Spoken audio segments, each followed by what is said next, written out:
20 जवान चीता की बलि देकर राधे बाघ को मिली ऐसी ताकत जिससे राधे बाघ हो गया था इतना खौफनाक और ताकतवर कि कोई भी अब उसकी बराबरी नहीं कर सकता था।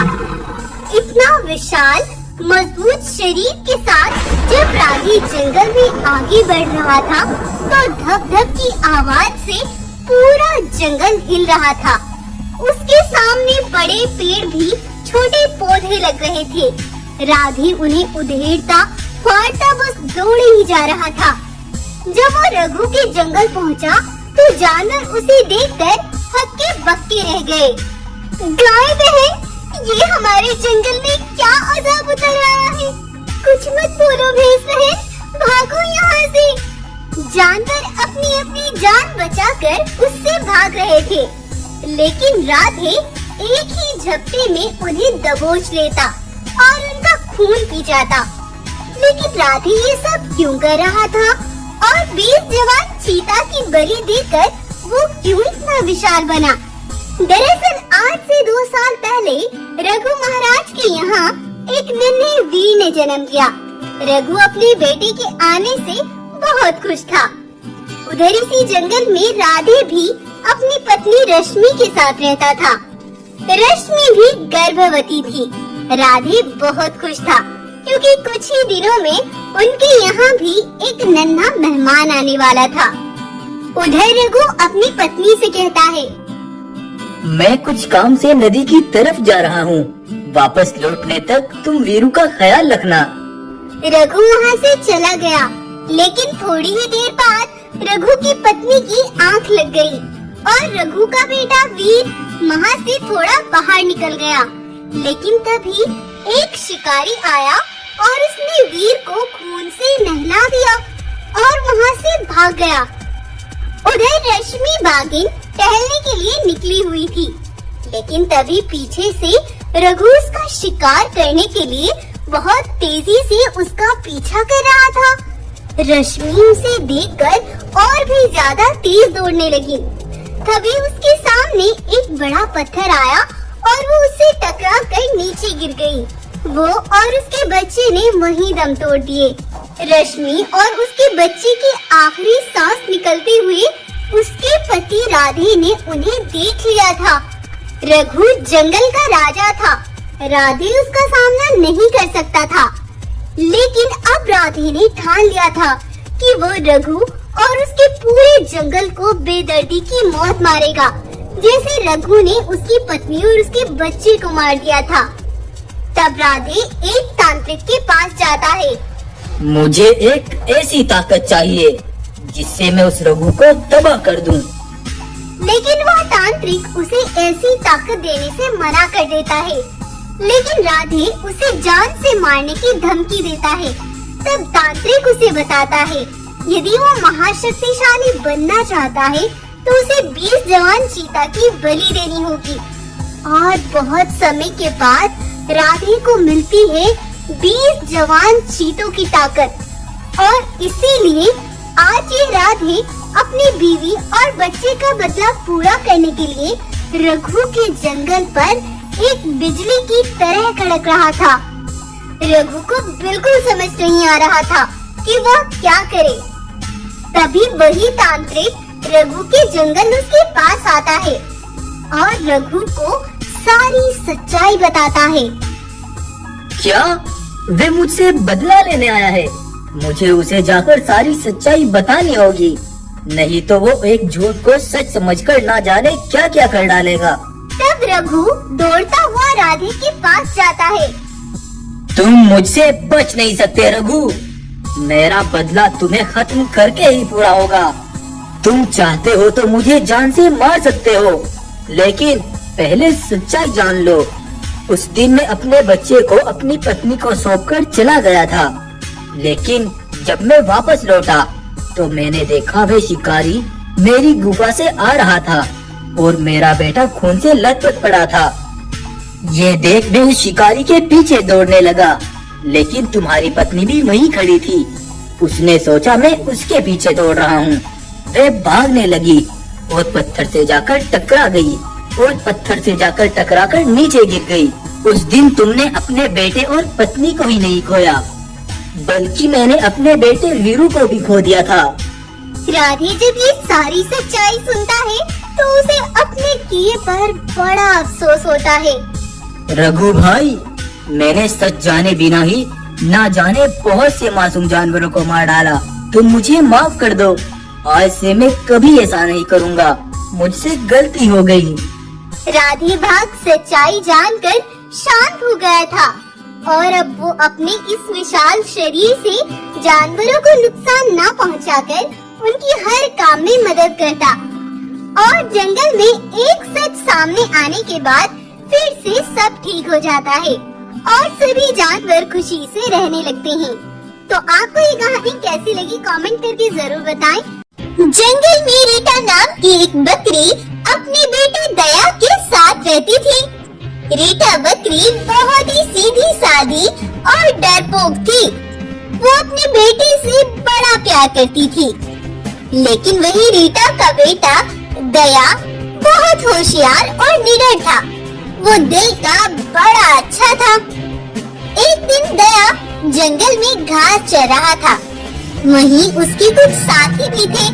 तभी दया को किसी के शोर करने की आवाज सुनाई दी। तब दया अपने दोस्तों से, अरे लगता है किसी को हमारी जरूरत है, कोई परेशानी में है, हमें चलकर देखना चाहिए दोस्तों। अरे नहीं नहीं दया, तुम रहने दो, क्यों किसी के लिए अपनी जान खतरे में डालो। चलो यहाँ से, चलो हम घर चलते हैं। और अगर तेरी माँ को खबर हो गई कि तू ये सब कर रहा है, वो तुझ पर बहुत नाराज होंगी। नहीं, मैं किसी को ऐसी मुसीबत में छोड़कर नहीं जा सकता। मैं चलकर देखूंगा। तब दया के कुछ साथी उसके साथ चल देते हैं। तभी वो देखते हैं एक बाघ एक बहुत बड़े काले पिंजरे में फंसा हुआ था। वो बाघ जोर जोर से मदद के लिए चिल्ला रहा था। उसे देख भालू कहता है, अरे दया भाई, ये तो बड़ा ही खतरनाक लगता है। हमें इसे पिंजरे से बाहर नहीं निकालना चाहिए, नहीं तो ये हमें खा जाएगा भाई। अरे नहीं नहीं भाई, मैं तुम्हें नहीं मारूंगा, तुम मुझे बस इस पिंजरे से बाहर निकाल दो, तुम्हारा बहुत धन्यवाद होगा भाई। तब बकरी का बेटा दया बहुत हिम्मत बांधते हुए आगे बढ़ा और बाघ के पिंजरे को हटाकर उसे बाहर निकाल दिया।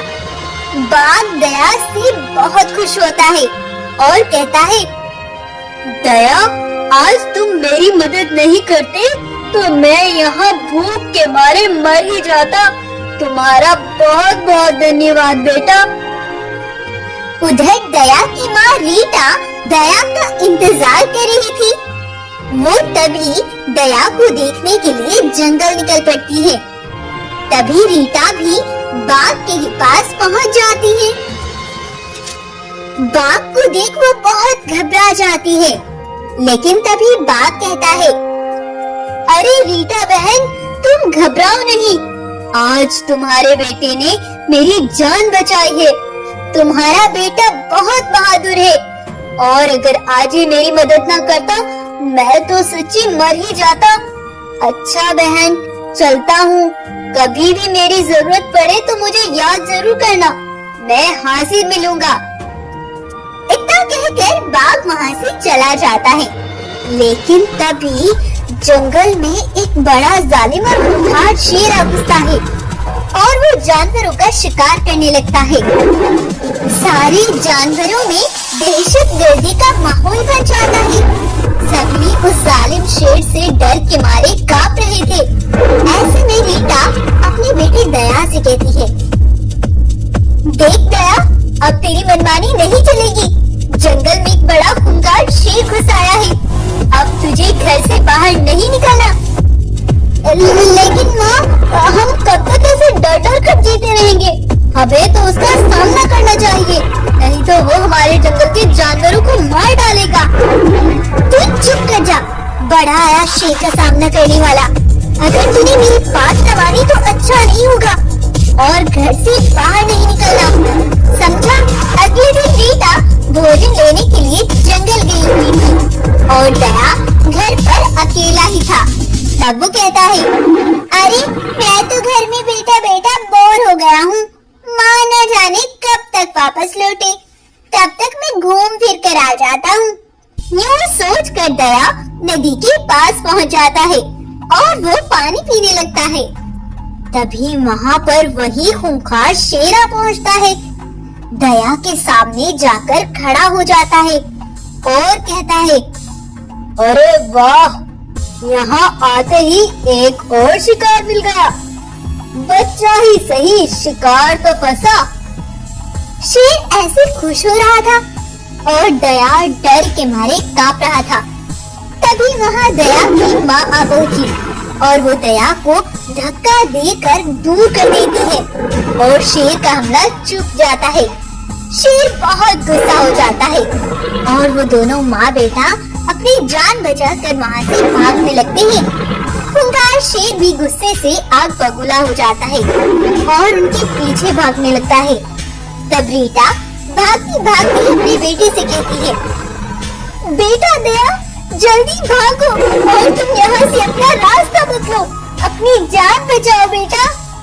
दया भागता भागता अपना रास्ता बदल लेता है और दूर जंगल में चला जाता है। इधर रीटा बकरी भागती भागती एक दलदल के पास आ पहुँचती है और वहाँ आकर रुक जाती है। तब शेर खुश होता है और बकरी से कहता है, क्या हुआ बकरी, थक गई? अब तुझे मुझसे कोई नहीं बचा सकता। जैसे ही शेर रीटा पर हमला करने लगता है, रीटा वहाँ से थोड़ा हट जाती है और शेर जाकर सीधा दलदल में जा गिरता है और नीचे ही नीचे डूबने लगता है।